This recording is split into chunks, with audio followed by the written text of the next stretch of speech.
Do you want to know if your self-defense shit is good shit?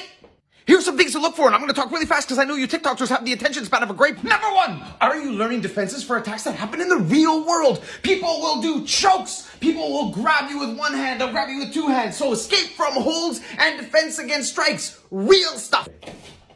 Your learning should be broken up into stages. The first stage, you're going slow with minimal resistance. You're just trying to understand the technique. So if somebody's grabbing, for example, minimal resistance from me, she's working the technique, going through the basics, doing it slowly.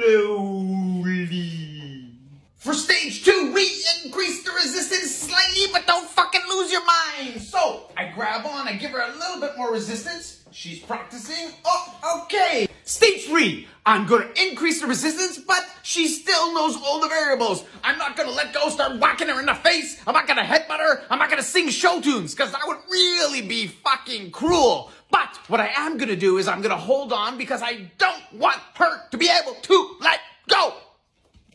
Here, I got her. Nothing. You ain't got shit. You ain't got nothing.